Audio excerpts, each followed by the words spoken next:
Hello friends, आज जो मैं जैसा कि आप थंबनेल में देख रहे हैं, जो टॉपिक है यूज ऑफ पर्सनल प्रोनाउन। ये जो है आपका यूज ऑफ पर्सनल प्रोनाउन आपका टॉपिक है अभी का। और आप जानते हैं कि पर्सनल प्रोनाउन में एक होता है नॉमिनेटिव केस और एक होता है ऑब्जेक्टिव केस। नॉमिनेटिव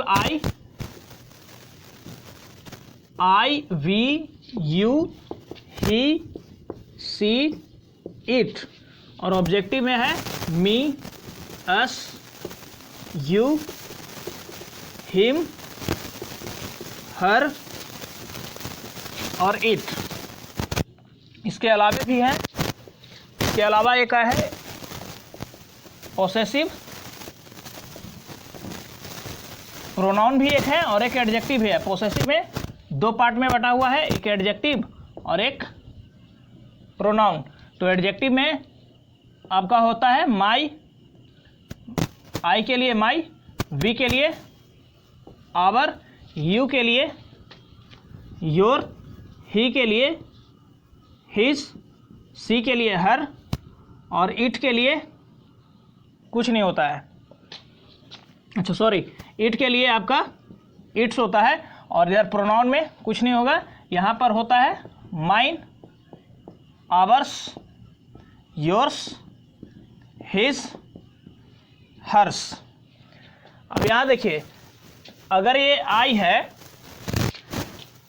है और मैं यहाँ पर एक आपको ट्रांसलेशन लिखता हूँ एग्जाम्पल में, आप देखिए इसको समझने की कोशिश कीजिएगा। आई राइट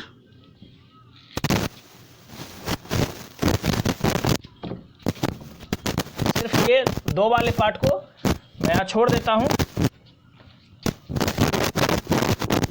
आई राइट विथ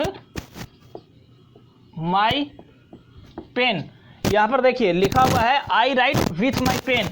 ये जो आपका माई है ये आपका पॉसेसिव एडजेक्टिव है या पॉसेसिव पर्सनल प्रोनाउन के चैप्टर के अंदर ही आता है। तो ये जो है आपका पर्सनल यूज़ किया गया है, आई के लिए माई का इस्तेमाल किया गया है और ये भी एक जो है पर्सनल प्रोनाउन ही है। ठीक है, वो एडजेक्टिव के तौर पे भी इसको यूज़ किया जाता है। ये पॉसेसिव एडजेक्टिव है। आई के साथ माई का इस्तेमाल होता है और ही के साथ हिज का इस्तेमाल होता है। लेकिन आप सोचिए कि अगर ही एंड आई लिखा हो, ही एंड आई राइट विथ, तब यहाँ पर क्या होगा? ठीक है, यहाँ पे पेन रहेगा और ही एंड आई राइट विथ। अब यहाँ पर क्या लिखेंगे आप? आई के लिए तो माई होता है और ही के लिए हिज होता है। तो अब आप क्या यहाँ पर सोचेंगे कि अगर आप माई लिख देंगे तो भी गलत, अगर आप यहाँ माई यूज़ करते हैं तो रॉन्ग होगा और अगर आप हिज भी यूज़ करेंगे तो भी रॉन्ग होगा। यहाँ पर आपको आवर का इस्तेमाल करना होगा।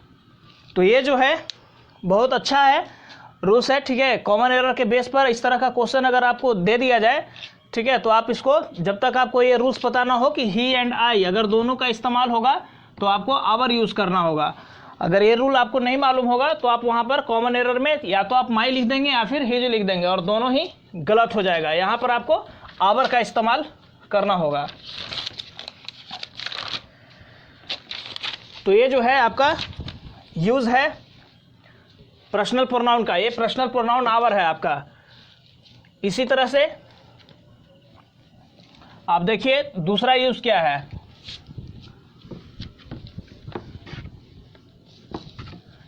ऑब्जेक्ट जो है, पहला यूज़ है लेट के बाद, after the word let we always use objective case. We use objective case, objective pronoun after the word let. Let के बाद आपको हमेशा ऑब्जेक्टिव केस इस्तेमाल करना है। जैसे let me go from here, let me go from here, इसका मतलब हो गया मुझे यहाँ से जाने दो। अगर आप यहाँ पर आई यूज कर देते हैं, let I go from here, तो ये गलत हो जाएगा। लेट मी यहाँ पर जब होगा तो मी होगा। तो आप याद रखिएगा, लेट के बाद हमेशा ऑब्जेक्टिव के, let me and he read here. तो यहाँ पर देखिए लेट के बाद मी का इस्तेमाल किया गया है। ये जो है आपका ऑब्जेक्टिव केस है। मी जो है वो ऑब्जेक्ट है, सब्जेक्ट में आई होता है, तो मैंने यहाँ पर लेट के बाद मी का इस्तेमाल किया। लेकिन यहाँ पर क्या है, एक एरर है, लेट मी एंड ही नहीं होगा। ही जो है वो सब्जेक्ट के रूप में यूज होता है और यहाँ पर आपको लिखना होगा him. Let me and him read here. उसे और मुझे यहाँ पढ़ने दो, उसे और मुझे यहाँ पढ़ने दो। तो ये जो है आपका फर्स्ट यूज़ है कि लेट के बाद हमेशा जो है आप ऑब्जेक्टिव केस इस्तेमाल करेंगे। ये आपका फर्स्ट यूज़ है, first use of personal pronoun. Second है कि प्रीपोजिशन के बाद ऑब्जेक्टिव केस का यूज़ किया जाता है। प्रीपोजिशन के बाद, प्रीपोजिशन के बाद आप ऑब्जेक्टिव केस यानी ऑब्जेक्टिव केस का यूज़ करते हैं, ऑब्जेक्टिव प्रोनाउन का इस्तेमाल करते हैं। जैसे I am with her, I am with her, अगर आप यहाँ पर हर के जगह सी लिख देते हैं तो ये गलत होगा। आई एम विथ सी नहीं हो सकता है। प्रीपोजिशन के बाद ऑब्जेक्टिव केस का इस्तेमाल करते हैं। यू आर लाइक,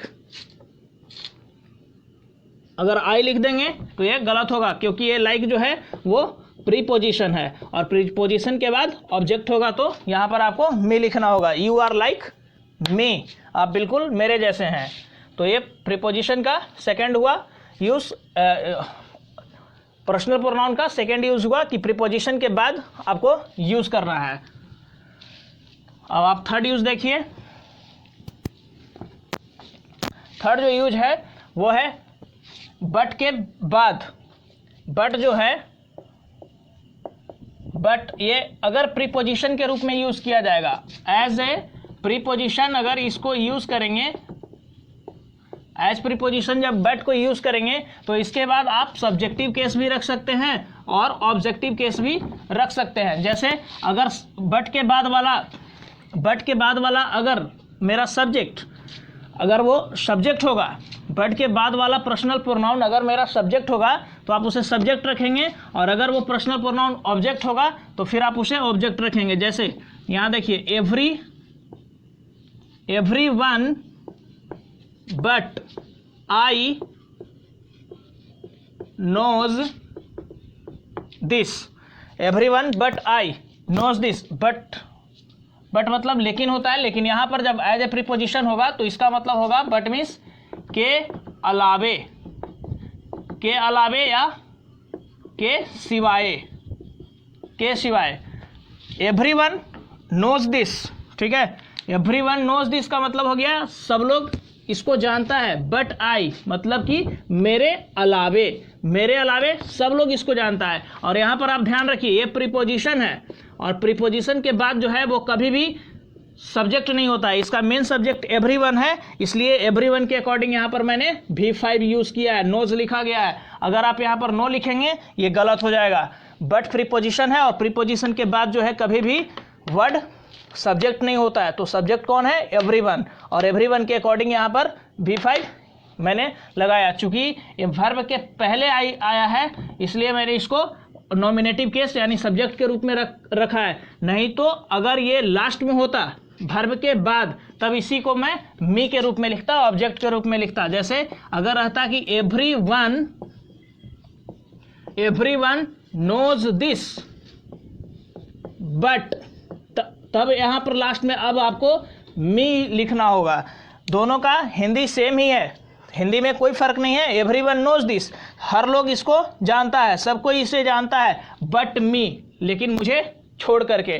तो यहाँ पर देखिए ये नोज जो है ये वर्ब है और वर्ब के बाद यहाँ पर ये आया तो ये मी जो है एज ए ऑब्जेक्ट मैंने यूज़ किया, ऑब्जेक्टिव केस के तौर पे यूज़ किया गया। लेकिन यहाँ पर जो था वो वर्ब के पहले था इसलिए यहाँ पर आई यूज़ किया गया। तो बट अगर प्रीपोजिशन के रूप में यूज़ किया जाए तो सब्जेक्ट और ऑब्जेक्ट आप दोनों यूज़ कर सकते हैं।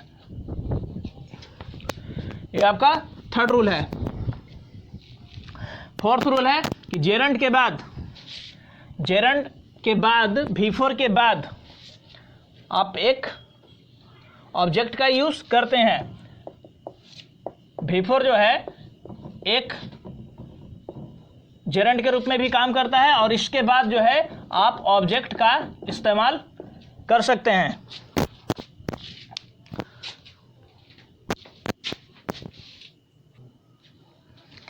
देखिए इसका एग्जांपल, बिफोर जेरंड है, जेरंड के बाद जो है एक ऑब्जेक्ट का इस्तेमाल करते हैं, जैसे टॉकिंग हिम वाज प्लीजेंट, मतलब कि उससे बात करना जो है बड़ा ही आनंददायक था। उससे टॉकिंग जो है बात करना बहुत ही आनंददायी था। टॉकिंग के बाद यहाँ पर हिम का यूज़ किया गया है। हिम क्या है? ऑब्जेक्ट है, जबकि ही सब्जेक्ट है। तो टॉकिंग ही आप नहीं लिख सकते हैं, टॉकिंग हिम होगा। यहाँ पे टॉकिंग यू होगा, और यू जो होगा, जैसे अगर लिख देते हैं टॉकिंग यू वाज प्लीजेंट। अब यहाँ पर देखिए यू क्या है?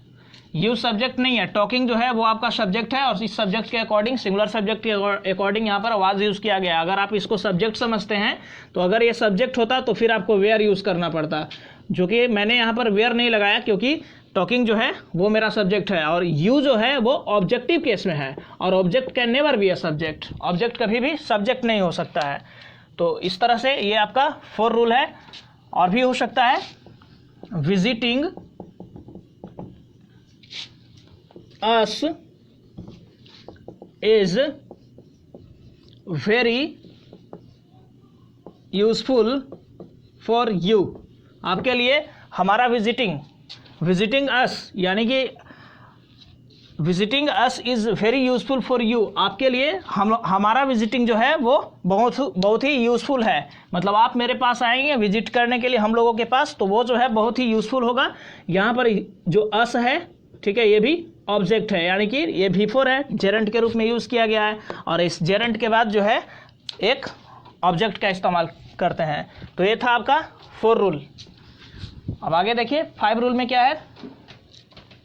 यदि कंपैरिजन हो, यदि 2 पर्सनल प्रोनाउन का कंपैरिजन हो, तो कंपैरिजन हमेशा 2 बराबर चीज़ों के बीच में होता है। 5 नंबर है, कंपैरिजन हमेशा 2 नॉमिनेटिव का होगा या फिर ऑब्जेक्टिव का होगा। जैसे आप समझिए, he was as good as me. यहाँ पर देखिए ही और मी, ये दोनों का मैंने कंपैरिजन करवाया। He was as good as me लिखा हुआ है, वह उतना अच्छा है जितना कि मैं, यानी कि मैं जितना अच्छा हूँ उतना वह। तो यहाँ पर देखिए ही जो है ये आपका सब्जेक्ट है, नॉमिनेटिव केस है, जबकि यहाँ पर मी क्या है? यह ऑब्जेक्टिव केस है। तो कभी भी असमान चीज़ के बीच में कंपैरिजन नहीं होता है, ठीक है। तो यहाँ पे आपका अगर सब्जेक्ट है तो यहाँ भी आपको मी काट के आई लिखना होगा, तब जाकर सेंटेंस सही होगा। He was as good as I, she is better than he. यहाँ पर देखिए सी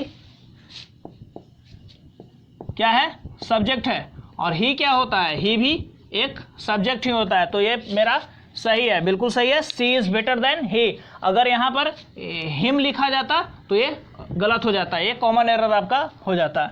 तो ये है आपका 5वां यूज़। ऑब्जेक्ट के बीच जब कंपैरिजन 2 ऑब्जेक्ट के बीच में होगा तो हमेशा ऑब्जेक्ट ही आप इस्तेमाल करेंगे। जैसे देखिए, I like you more than he. I like, यहाँ पर देखिए कंपैरिजन किसका हो रहा है? मैं पसंद करता हूँ तुम्हें उससे ज़्यादा। आई लाइक यू को ज़्यादा पसंद करता हूँ ही से। तो यहाँ पर आप देखिए कि यू क्या है? यू और ही में कंपैरिजन चल रहा है, न कि आई के साथ किसी का कंपैरिजन नहीं चल रहा है। मेरा कंपैरिजन नहीं है, मैं तो पसंद करता हूँ, तुमको और उसको जिसमें तुम्हें ज़्यादा पसंद करता हूँ। तो I like you more than he, यहाँ पर आपको चेंज करना होगा। ही जो है आपका ये सब्जेक्ट लिखा हुआ है जो कि गलत है, आपको इसको ऑब्जेक्टिव फॉर्म में चेंज करना होगा और आप यहाँ पर फिर लिखेंगे him. I like you, you क्या है, यू ऑब्जेक्ट है और ये वाला ऑब्जेक्ट की कंपेरिजन यहाँ पर भी ऑब्जेक्ट से ही होगा, इसलिए आप ध्यान रखिएगा। आई लाइक ऑब्जेक्ट का कंपेरिजन ऑब्जेक्ट से होता है और सब्जेक्ट का कंपेरिजन सब्जेक्ट से होता है। ये जो है आपका 5th रूल में था। 7 है ईट का यूज।